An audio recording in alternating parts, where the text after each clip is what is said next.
All right, today's topic is pregame routines, and this is Tips with Trev, the show where I give developing baseball players some easy tips to end their slumps faster and become a superstar sooner.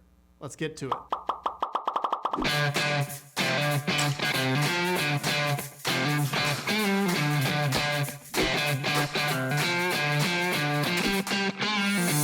All right, the first thing we have to think about when we're talking about pregame routines is the purpose. What are we trying to accomplish? Are we trying to practice? Are we trying to work on a skill set? Are we trying to get warmed up? What is it that we're trying to do? And the answer to that should be to get ready for the game. You're not trying to develop a new skill set or work on it or get a last couple curveballs in because you're not going to find it in the game unless you do two more now, or dry reps in the mirror to try to work on a mechanical thing. When you wake up for game day, your body is going to be what it's going to be that day. Like, if you've done the work necessary to get yourself prepared, you'll be in a better spot. If you haven't, you'll be in a worse spot. That's just the way it's going to be. You're not going to change anything on game day. So the purpose has to be to get ready for the game, and that can happen in a couple different steps. First, you're going to have your heart rate up. Like, that's what you want to do. You want to get your heart rate up. That can come in a lot of different forms. That can be walking on a treadmill. That can be walking outside. Some people enjoy biking or doing some sort of like light cardio stuff. Maybe it's hacky sack. Maybe it's, there's a lot of different things that you can do. I used to juggle a baseball with my feet, try to count how many times I could do it.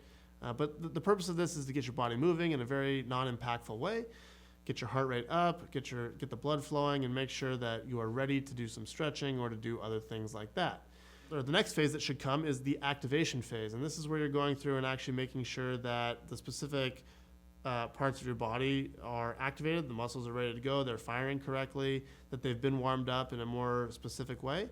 So this can be like bands, Jaeger bands, surgical tubing, something like that, where you're isolating a specific movement. Maybe it's external rotation, you're warming up your cuff, internal rotation, something like that.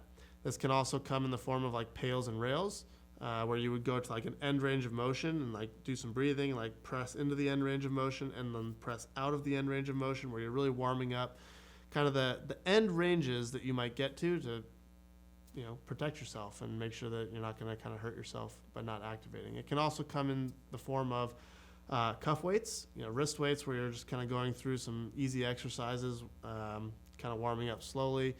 That's something I utilize a lot. I use 10-pound wrist weights. I wouldn't recommend that for young kids, maybe 5-pound cuff weights, something like that. It could be a shoulder tube. I know I'm somewhat famous for my shoulder tube that I do. That's all to really target my shoulder and my forearm to make sure everything's firing. Rhythmic stabilization is really what that works on.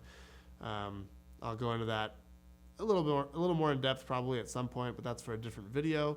So this is the activation phase. You can do some band walks for your hips. There's a lot of different things you can do here, but you want to make sure that your heart rate is up, your body's warmed up in a more specific way.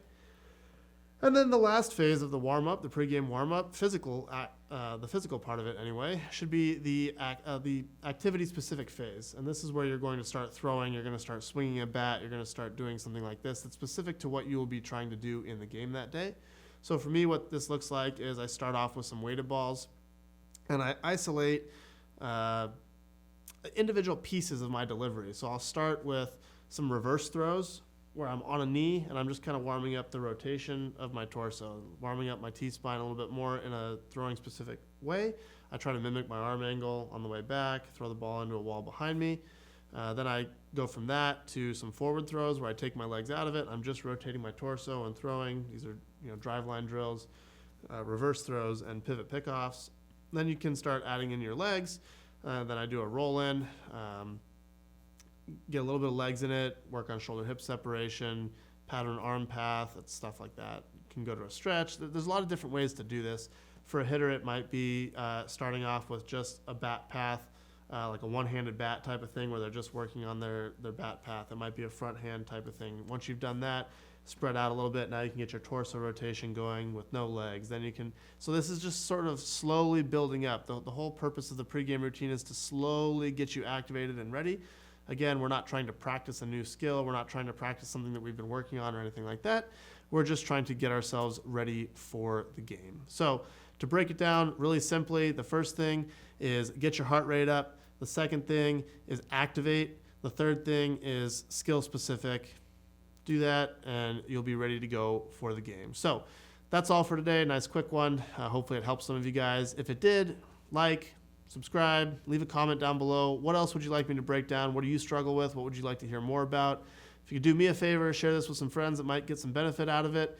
I'd really like to get to 100,000 subscribers by the end of the year. So if you haven't already, hit that subscribe button. Ask your friends to do the same. I'd love to help more people, and this is how you can help me help more people. So that's all for today. Hope you guys have a good one. I'm out.